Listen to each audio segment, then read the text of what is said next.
Salut à tous.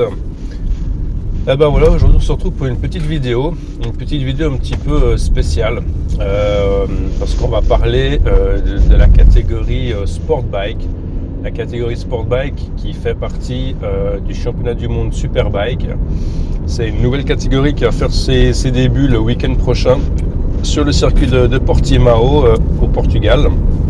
Et c'est la catégorie qui vient remplacer le Super Sport 300. Super Sport 300 qui a mis fin à une carrière de quelques saisons, fin de saison passée. Et là, c'est remplacé par ce Sports Bike. Qu'est-ce que c'est ? Eh ben, en fait, tout simplement, c'est une catégorie avec des motos qui sont entre 400 et 800 cm3. Voilà, c'est une catégorie qui est là pour permettre un peu aux jeunes pilotes de faire leurs armes en championnat du monde.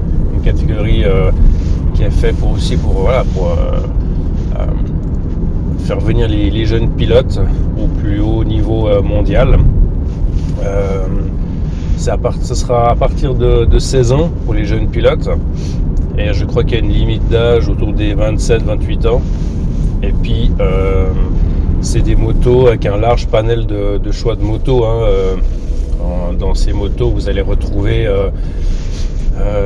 des Aprilia RS 660, les Yamaha R7. Vous allez retrouver les Triumph Daytona 660, les Suzuki GSX 8R et plein d'autres. Aussi des constructeurs chinois comme KOV qui arrive avec une 450 RR. Et donc voilà, c'est des motos qui devront faire au maximum 90 chevaux.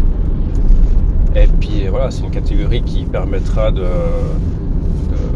se battre en paquet, je l'espère. Donc on verra ce que ça va donner.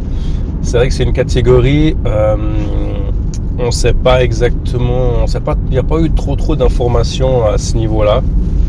Donc on ne sait pas exactement le règlement technique de cette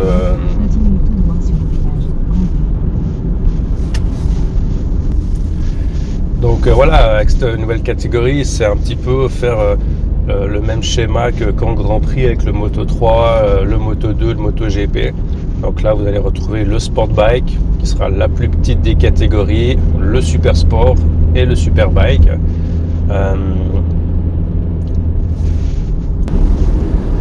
Donc voilà, et puis c'est une catégorie qui risque d'être assez intéressante parce que voilà, il y a déjà quand même plus d'une vingtaine de participants, plus d'une vingtaine de teams, dont Peter Hickman, le célèbre pilote qui roule au Tourist Trophy, qui va engager des triomphes justement avec deux jeunes pilotes anglais. Et voilà, ça va permettre à ces gens de jeunes pilotes d'en découdre. Alors, c'est vrai que voilà, dans beaucoup de championnats nationaux, il y a de très jeunes pilotes qui sont très très talentueux. Mais voilà, c'est vrai que pour accéder à des catégories comme le championnat du monde Moto 3, Moto 2 ou même Super Sport et Super Bike, c'est très compliqué parce que voilà, il faut des gros budgets, le niveau est très élevé. Donc voilà, après c'est vrai que ce qui pêche le plus souvent, c'est plutôt le budget. Donc voilà, on va voir un petit peu tous ces jeunes pilotes arriver. Et moi je pense que ça peut être que bien parce que on va voir arriver des jeunes pilotes. Ils vont faire leurs armes dans cette catégorie. Ils auront la chance de rouler sur les mêmes circuits que le championnat du monde Superbike sur le sol européen. Donc voilà, ils vont pouvoir vraiment faire leurs armes le mieux possible.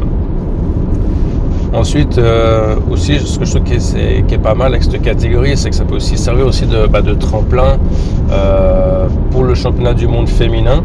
Parce que dans le cadre du championnat du monde Superbike, il y a aussi le championnat du monde féminin qui roule.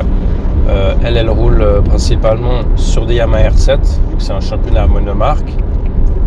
Et donc, moi je pense que ça peut être une bonne alternative pour celles qui gagnent le championnat, si tout d'un coup, après, elles ont envie de passer plus haut, ça peut faire une bonne passerelle de passer de la Yamaha R7 qui fait dans les 70 chevaux à passer directement sur une moto de 90 chevaux. Ça ferait une passerelle plutôt que de passer sur une machine de super sport qui fait dans les 150 chevaux.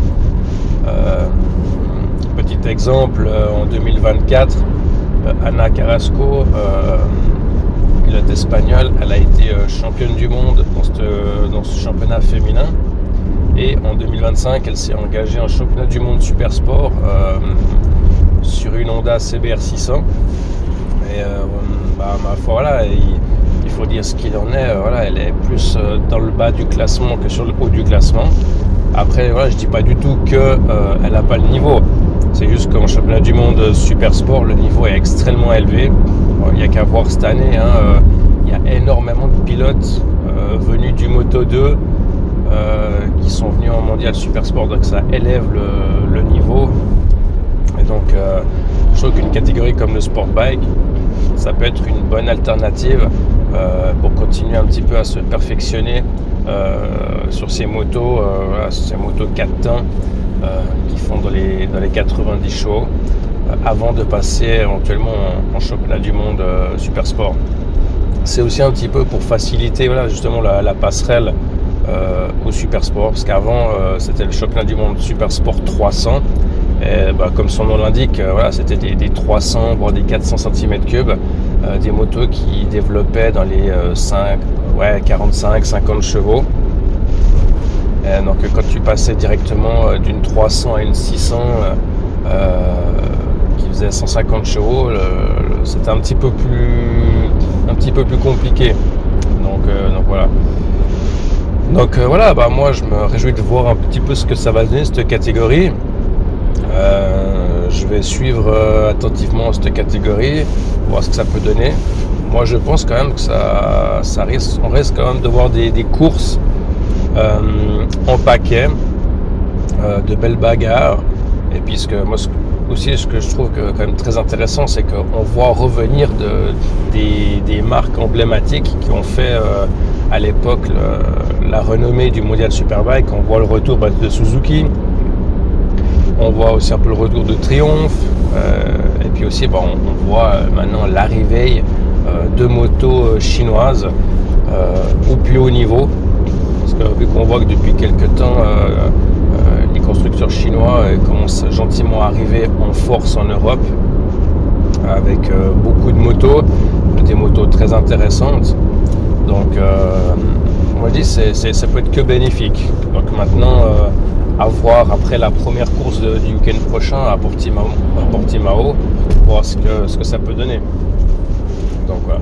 Donc si jamais, dites-moi en commentaire, écrivez-moi, dites-moi un peu ce que vous en pensez de cette catégorie. Si vous pensez que c'est une bonne initiative, si vous trouvez ça complètement nul ou si vous voyez pas vraiment l'intérêt. Je me réjouis de voir un petit peu de qu'est-ce que seront vos retours par rapport à ça. Et puis donc écrivez-moi, et puis comme ça on pourra peut-être éventuellement échanger dans une nouvelle vidéo. Et puis pour tous ceux qui me suivent, n'hésitez pas à mettre un petit commentaire et à liker les vidéos que je sors et à partager autour de vous. Et pour tous ceux qui tombent sur mes vidéos et qui ne sont pas abonnés, abonnez-vous, parce que plus on sera nombreux, plus je pourrai faire des choses intéressantes. Moi je suis au tout début dans YouTube. Alors je sais que certaines de mes vidéos ne sont pas parfaites, mais j'essaie de faire en sorte que ça s'améliore de vidéo en vidéo. J'essaie de trouver des sujets toujours plus intéressants. Donc donc si jamais aussi vous avez des idées de vidéos, je suis preneur, écrivez-moi, dites-moi ce que vous avez envie que je parle. Que ce soit autant dans les présentations de motos, que si c'est au niveau du mondial Superbike, s'il y a des choses à dire. Donc moi je suis preneur. Donc voilà, j'espère que cette petite vidéo vous aura plu. C'était un tout petit format, juste comme ça, pour discuter un petit peu. Donc voilà, donc moi je vous dis à tout bientôt pour une toute nouvelle vidéo. Ciao ciao!